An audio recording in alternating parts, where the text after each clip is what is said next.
여러분에게 테이프에 대해서 여쭤보겠습니다. 테이프 찍 소리 어떻게 나죠? 이렇게 납니까? 이렇게 해서 이렇게 감습니까? 아니지. 이렇게 하고 이렇게 감겠죠. 근데 왜 가운데 손가락이 아프다고 할까요? 김원의 의문점 시작하도록 하겠습니다. 제가 찾은 의문점입니다. 제가 전제를 깔겠습니다. 경찰이 밝힌 녹취록이 사실이라면, 그 전제를 깔게요. 경찰이 밝힌 녹취록이 사실이라면이란 그 전제 조건 하에 지금부터 제 의문점을 여러분들에게 납득시켜 보도록 하겠습니다. 가봅시다. 의문점 첫 번째입니다. 처음이라고요? 오원춘이 정말 처음일까요? 저는 개인적으로 사람을 살해한 게 처음인지 아닌지는 모르겠습니다. 오원춘은 이런 진술합니다. 피해 여성이 괴로울까봐 목을 졸라 살해한 뒤 토막을 냈습니다. 라고 이야기를 하는데, 이게 뭐가 문제냐면 실제 있잖아요. 사건 현장에 피 한 방울 튀기지 않은 상태로 400조각 가까이 살을 토막을 냈다. 피가 나지 않은 상태. 여러분, 왜 제가 이게 다르다고 생각하냐면, 사람이 죽으면 사후경직이 일어납니다. 사후경직이 일어나게 되면 피를 뽑기가 매우 어렵습니다. 그럼 아마 피를 굳지 않은 상태에서 한다라고 한다면 아마 정말 죽고 나서 바로 했거나 아니면 살아있는 상태로 했을 수도 있다는 게 문제예요. 그리고 두 번째입니다. 실제 비닐이 총 13개가 발견됐다고 하는데 나중엔 14개로 나오게 되는데 어쨌든 그게 중요한 게 아니라 실제로 그 안에 보게 되면 근육과 피하 지방이 정확하게 분리된 형태로 하나씩 들어가 있었다고 합니다. 그럼 문제는 경찰은 그 어떤 모양으로 잘랐는지까지 조사를 하고 무게 및 그리고 어떠한 이게 진짜 작은 모양, 규칙성이 있는지를 찾았어야 되는데 경찰은 그거에 대해서 조사하지도 않았습니다. 그리고 문제는 오원춘이 만약에 이게 처음이었는데 중간에 스마트폰으로 야동 사이트에 들어갔다고요? 너무 여유로운 거 아닙니까? 자기가 스마트폰으로 사람을 죽이고 유기하기 시작하면서까지 스마트폰으로 뭔가 검색할 정도라면, 그리고 하나 더 칼을 갈면서 할 정도라면 전문가 같습니다. 처음이라는 생각은 누구도 들지 않을 거라고 생각합니다. 그러면 우리가 한 가지 얘기해야 될 건, 오원춘은 한국에 들어오기 전부터 어쩌면 인육을 어떻게 발굴할 수 있는지, 어떻게 뜯을 수 있는지를 알 수 있을지 모르겠습니다. 왜냐면 중국은 인육 작업을 하다가 잡히면 사형이지만 한국은 사형이 없거든요. 모르겠습니다. 어쨌든 이것까지 더 내려가면 어쨌든 뇌피셜이고 여러분이 오버한다고 할 수 있을까봐 한 가지 확실한 걸 얘기할게요. 절대 오원춘은 초범이 아닐 겁니다. 초범이라고 하기에는 너무 정확할 정도로 완벽하게 했어요. 여유로웠다는 거죠. 그리고 두 번째입니다. 제가 여기에 좀 오늘 여러분에게 이야기를 전달을 집중적으로 할 겁니다. 저는 개인적으로 다행 메시지가 있었다고 생각합니다. 아마 제가 처음으로 얘기하는 얘기일 것 같아요. 돌아가신 피해자 광모 씨가 남긴 다행 메시지입니다. 여러분, 제가 지금부터 하는 얘기를 잘 들어주십시오. 피해자는 지금 보시면 아시겠지만 자기가 죽을 거라는 걸 몰랐던 것 같습니다. 왜냐면 전화를 해서 자기가 죽을 것 같다는 생각했으면 저 지금 누가 죽이려고 해요라는 말이 맞지, 저 지금 성폭행 당하고 있거든요 라가 첫 진술이에요. 그러니까 지금 피해자 돌아가신 그분은 자기가 처음에 죽을 거라는 것까지는 몰랐던 거라고 판단됩니다. 여러분, 지금부터 제가 하는 얘기를 좀 잘 들어줬으면 좋겠어요. 뭔가 자기가 죽을 거라는 생각은 없이 그냥 자기가 살아야 되니까, 자기가 지금 성폭행 당하니까 그거에 대한 이야기를 먼저 던졌다고 생각합니다. 그리고 공개된 자료는 7분 25초입니다. 근데 여러분 잘 봐봐요. 7분 25초 동안에 녹취록이 지금 다 있는데 여기에 보게 되면 그런 얘기가 나와요. 뭐냐면 오원춘한테 살려주세요 살려주세요라고 얘기하면서 한 번만 봐주세요 잘못했어요라는 얘기하면서 계속 통화가 들어갑니다. 전화를 끊은 사람은 실제 112 상황실에 있는 사람입니다. 그러니까 뭐였냐면 이 지금 현재 피해자는 자신이 전화 받고 있다가 그 전화기를 숨긴 거예요. 그 전화 내용이 다 들어갔다는 건데 그걸 공개 안 하니까 답답한 거죠. 하지만 경찰이 공개한 그 내용에 대한 부분에서 제가 얘기를 몇 가지 할 게 있습니다. 처음 경찰이 공개한 자료는 1분 20초였습니다. 1분 20초면 빨리 끝난다고 보는데 나중에 밝혀진 7분 정도라면 이제 이야기가 좀 달라집니다. 무슨 소린지 아십니까? 여러분 집중하세요. 여러분 자기가 성폭행 당할 것 같은 상태에서 경찰한테 전화를 했어요. 무섭겠죠. 두렵겠죠. 떨리겠죠. 만약 1분 20초짜리만 있었다면 아마 자기가 하고 싶은 말만 하고 무서워서 껐을 거지만 7분 정도면 어느 정도 자기가 정신을 좀 차릴 수 있는 시간이라고 생각합니다. 여러분 제가 지금부터 잘 들으세요. 아까도 말씀을 드렸는데 실제 전화 멘트에 잘못했어요 한 번만 봐주세요 잘못했어요 그래서 들어와가지고 막 찍찍거리는 소리가 났다고요. 찍찍 그 소리가 뭐냐면 테이프를 열었다는 겁니다. 테이프로 오원춘이 실제 피해자를 이렇게 이제 감았다고 포박을 했다고 해요. 근데 3분 44초쯤입니다. 찍찍 이런 소리가 들리다가 신고자가 이런 얘기를 했어요. 아파요. 가운데 손가락 이런 얘기를 했대요. 가운데 손가락이 아프다. 그리고 계속 찍찍 소리가 나고요. 계속 붙이는 소리. 뭐야 부부싸움 같은데? 그리고 7분 36초까지 그 시간이 가고 전화가 끊어졌습니다. 여러분 이상하지 않아요? 나만 이상합니까? 저는 개인적으로 7분 정도라면 자기가 죽을 게 아니라 성폭행을 당할 거라고 생각했으면 시간이 조금 지나면 어느 정도는 이제 조금 이성적인 부분을 찾았을 것 같고 하나 더 자기가 핸드폰을 숨겼다는 걸 알고 있잖아요. 그러면 다행 메시지를 남길 가능성이 있었다는 건데 제가 거기서 찾은 다행 메시지 하나입니다. 만약 경찰 당신이 나에게 여기에 적혀있는 이 진술이 진짜라면 내가 지금부터 이런 추론 아닌 생각을 좀 한번 해보도록 하겠습니다. 잘 봅시다. 봐보세요. 아파요. 가운데 손가락. 여러분 가운데 손가락이 왜 아프죠? 가운데 손가락이 왜요? 잘 들으세요. 여러분에게 테이프에 대해서 여쭤보겠습니다. 테이프 찍 소리 어떻게 나죠? 이렇게 납니까? 이렇게 해서 이렇게 감습니까? 아니지. 이렇게 하고 이렇게 감겠죠. 근데 왜 가운데 손가락이 아프다고 할까요? 만약에 이걸 다행 메시지로 이 사람한테 얘기해서 나 좀 경찰한테 나 어디 있는 힌트니까 좀 살려주세요 라고 얘기를 하면 자기가 들킬 가능성이 크거든요. 뻘소리 하면 안 되니까. 근데 이분이 남긴 말은 가운데 손가락 누가 잡고 있었다는 거잖아. 손을 결박한 상태로 누군가 잡고 있는 상태. 가운데 손가락. 여러분 손을 잡은 상태로 테이프로 묶을 수 있어요? 그러니까 이게 정말 경찰이 말한 이 말이 정말 맞다면 이게 정말 혼자 할 수 있는 일이 맞다고요? 정말 혼자서 가능한 시나리오일까요? 난 이게 좀 의문이었어요. 정말 경찰이 진술한 이게 진짜라면 누군가가 손을 잡고 있는 상태고 그 한 명이 찍 듣고 그걸 묶고 있고 그러면 공범이라는 게 존재했는데 그 공범에 대해서 두 사람이 있네요 라고 얘기하면 안 되는 거죠.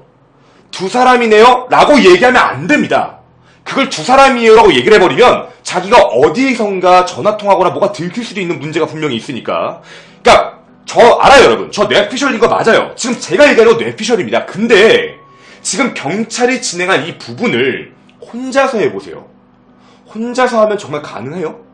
진짜 경찰이 밝힌 거 가지고 팩트만 놓고 얘기하는데 진짜 이게 뭐가 찢는 소리가 나서 이걸 이제 테이프를 뜯고 묶는데 어떻게 가운데 손가락이 아프다는 말을 하냐고요. 그것도 3분이 지나서. 글쎄요. 저는 그 생각을 했습니다. 아마 어쩌면 혼자가 아니지 않을까? 혼자가 아닐 가능성이 있지 않을까? 라는 생각을 되게 조심스럽게 했습니다. 나름 이분, 돌아가신 분께서 자기가 죽을 걸 모르고 남긴 다행 메시지가 아닐까? 조심스럽게 생각을 했습니다. 그 다음 세 번째입니다. 제가 지금 얘기한 세 번째인데 뭐냐면 재산의 형성입니다. 오원춘이 재산이 좀 많았어요. 그 완전 많지는 않지만 이상하게 좀 재산이 있었어요. 뭐냐면 스마트폰이 4대였습니다. 그러니까 이상한데 오원춘 명의의 스마트폰이 4대가 있었어요. 물론 다 발견된 거 아닙니다. 또 하나 더. 해외여행 및 중국에는 무려 10회 이상 들락날락거리는 게 분명히 있습니다. 우리나라에서 살았는데 우리나라의 일용직 노동자였던 오원춘 월세집을 살았는데 얘는 왜 이렇게 핸드폰이 많죠? 그 여자친구도 있고 부인도 있음에도 불구하고 성매매업소를 수시로 들락날락했다고 합니다. 그런 그가 토탈 5,500만 원의 목돈을 중국에 송금을 했고 중국의 아파트를 샀고 자신의 계좌에는 700만 원이라는 돈이 있었다고 합니다. 정말 일용직 노동자로서 모은 돈일까요? 정말. 그 스마트폰 비용이 얼마였을까요? 매달 들어가는 그 비용은. 물론 2007년 말부터 2012년까지 약 5년에서 6년 정도의 기간이면 그 정도의 돈을 모았을 수도 있다. 뭐라고는 안 하겠습니다. 하지만 한국에 입국하자마자 7달 만에 3천만 원을 보낸 기록이 있어요. 중국에. 이건 뭘까요? 이거는 시간적인 계산을 해보면 약 430만 원의 금액을 계속 보낸 꼴이에요. 가능할까요? 그리고 한 가지 더 큰 문제입니다. 오원춘은요, 실제 데이터도 잘 들어오지 않는 첩첩산중 시골 마을에서 태어났고 나이도 좀 있는 40대였던 오원춘이 한국에 들어오자마자 스마트폰 4대를 소유하고 그걸 자유자재로 썼다. 사람을 400조 가까이 도륙을 하고 경찰 검거하고 나서도 아무렇지 않은 척 항공으로 중국을 계속 왔다 갔다 했다는 점, 성인 사이트를 늘 관찰하고 확인했다는 점. 글쎄요. 머릿속에 스친 게 하나 있었습니다. 제가 어제도 진행했지만 뭐였냐면 인신매매. 그게 머리에 지나갔는데 제가 어제 컨텐츠 할 때 이 말씀 드렸죠. 인신매매에 대한 부분을 제가 뭐라고 했냐면 한국이 얘기하는 인신매매는 실제 뭐 사람을 섬노예 아니면 이렇게 윤락업소에 파는 행위를 얘기하지만 실제 우리가 잘못 알고 있는 장기 밀매는 불가능하다고 얘기했어요. 장기 밀매가 불가능하다는 걸 어제 컨텐츠로 미리 진행을 했습니다. 장기 매매는 불가능합니다. 그러면 오원춘은 장기 밀매가 아니라 만약에 인육에 대한 목적이었다면 스마트폰을 왜 4대를 썼을까요? 왜 스마트폰이 4대씩이나 있었을까요? 찾았습니다. 이건 지금부터 말씀드릴게요. 제 뇌피셜입니다. 세 번째는 제 뇌피셜이니까 난 이거 싫어요 하시면 스킵하세요. 가겠습니다. 뭐였냐면 제가 얼마 전 딥웹을 조사한 적이 있었습니다. 딥웹을 조사했는데 제가 딥웹을 조사하다가 제 노트북이 폭발했어요. 제 맥북입니다. 실제 맥북 말고 그냥 일반 노트북을 쓰게 되면 잘못하면 해킹당할 수 있거나 문제가 생긴다고 해서 제가 맥북으로 시도를 해봤는데 맥북이 박살났습니다. 그리고 저 그때 그 콘텐츠를 같이 준비했던 좀 컴퓨터 잘하시는 분인데 그분이 뭐라고 했냐면 실제 딥웹 사이트는 컴퓨터로 들어가지 않는답니다. 딥웹이라는 사이트는 뭐냐면 우리가 알고 있는 정규적인 사이트로 들어갈 수 없는 거예요. 왜냐면 한국은 인터넷 방어율이 굉장히 높기 때문에 마음대로 들어갈 수가 없어요. 따라서 들어가는데 한계점이 있고 그 밑으로 들어간 걸 딥웹이라고 합니다. 그러니까 우리 눈에 보이지 않는 쉽게 들어갈 수 없고 여기에서는 실제로 뭐 마약 거래, 총기 밀매 이런 것들이 발생하는 그런 암시장 같은 사이트다라고 알려져 있는 사이트입니다.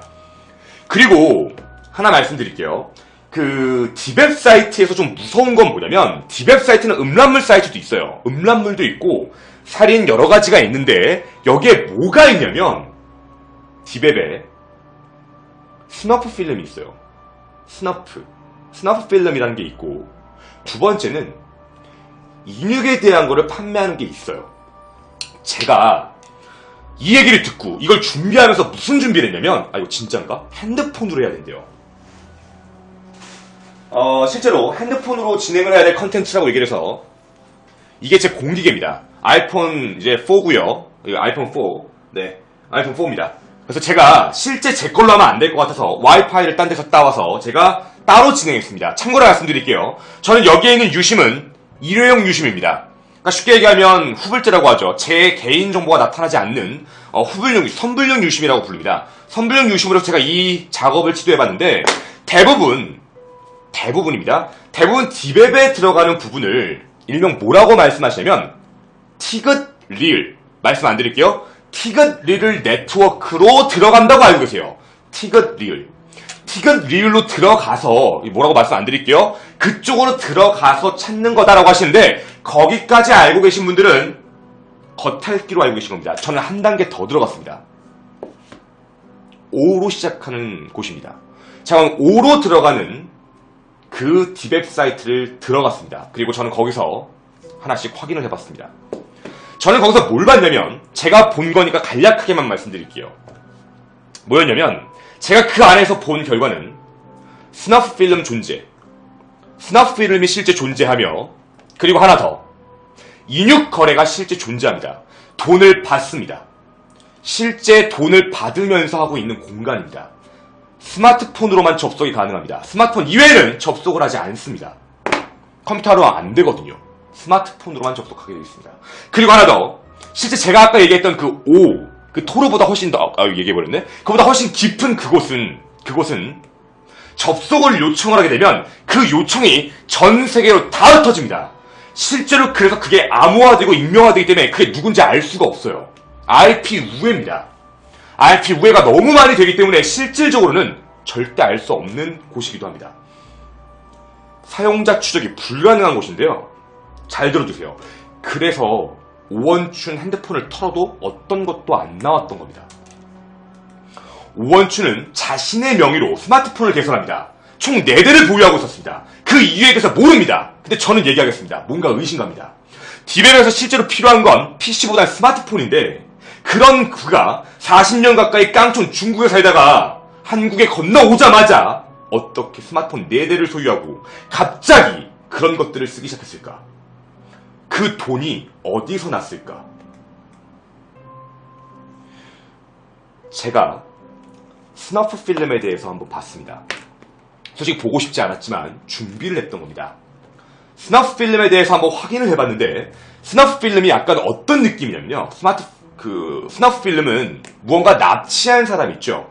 납치해서 납치한 사람을 죽이는 과정까지의 영상을 찍는 거 스너프 필름이라고 부르게 되는데 그게 가격이 엄청 비쌉니다. 여러분이 상상할 수도 없는 그런 가격이에요. 굉장히 비쌉니다.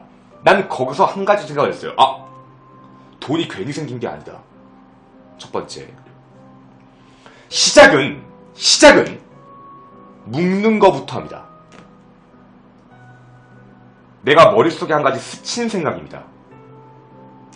여러분, 아까 우리 녹취록을 보면 피해자가 말을 하잖아요. 피해자가 계속 말을 하는데 여러분 상식적으로 사람을 죽일 거나 아니면 성범죄를 저지를 거면 입을 막아야죠. 왜 입을 안 막냐고요? 왜 몸을 먼저 묶냐고요? 입을 안 막았어요.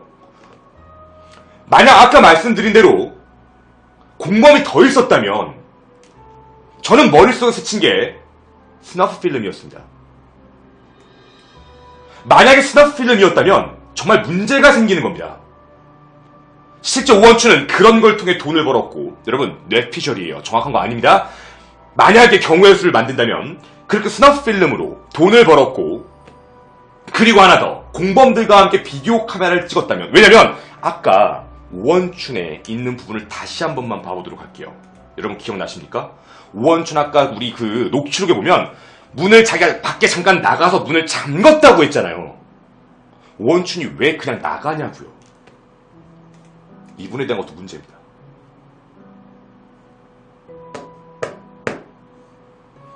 저는 지금 말씀드린 이야기는 다른 부분이 아닙니다. 제가 지금 여러분한테 지금까지 이것까지 하면서 제가 찾은 건 뭐 때문에 그런 거냐면 혹시나였던 거예요. 정말 혹시나.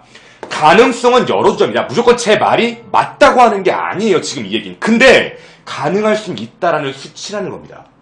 아까도 제가 공범이 있을 수 있다 말씀드렸죠. 아까 공범이 있을 수 있다. 여러분들 예전에 저한테 디베베에 대한 걸 말씀해 주셔서 디베베에 대한 걸 했습니다. 참고로 말씀드리면 카메라까지 다 깼습니다. 안 보이시겠죠? 카메라 박살냈습니다. 혹시나 이 카메라 두 개가 작동을 할까봐 카메라까지 박살내서 혹시라도 내 사진이 찍힐까봐 아예 다 박살을 난 상태로 하나씩 들어가서 여러분이 알고 있는 티건 리얼 사이트가 아닌 그거보다 더 깊게 들어간 곳으로 제가 조회해보고 확인해본 결과이기도 합니다. 현재 핸드폰은 끈 상태고요. 말씀을 좀 더 드릴게요. 한 가지 뇌피셜이긴 하지만 어쨌든 스너프 필름을 구매하는 사람들이 존재합니다. 진짠지는 모르겠지만 스너프 필름의 금액도 봤습니다. 스너프 필름의 가장 자극적인 소재, 사람이 소리를 질러야 한다, 사람이 무언가 더 반항하는 흔적이 보여야 한다, 여러 가지 이야기를 합니다. 근데 그 부분에 대해서 실제 그 부분에 대해서도 봤을 때 얘기가 하나둘씩 나오는 부분이죠. 금액이 어마어마합니다. 한 편당 최대 1000만원을 육박합니다. 한 편당 1000만원 최대입니다. 디베브는 절대 들어가지 마십시오. 나 분명히 말씀드렸습니다. 디베브는 절대 들어가시는 거 아닙니다. 저 경고했습니다. 절대 들어가지 마세요. 저는 전문가와 함께 같이 했습니다. 절대 들어가지 마시고 만반의 준비를 하고 있습니다. 다시 저는 분명히 말씀드렸어요. 들어가지 말라고. 다음입니다. 그 다음 우리가 하나 더 생각할 걸 얘기할게요. 하나 더. 최대 1000만원. 피해자가 너무 빨리 죽거나 예를 들면 피해자가 고통 없이 죽거나 하면 그 금액은 천차만별로 떨어진다고 합니다. 그 안에 있었습니다. 진짜인지 아닌지는 연락해보지도 않았습니다. 무서웠습니다. 그래서 아예 시도도 안 했고 접촉도 안 했습니다. 첫 번째 경우의 수.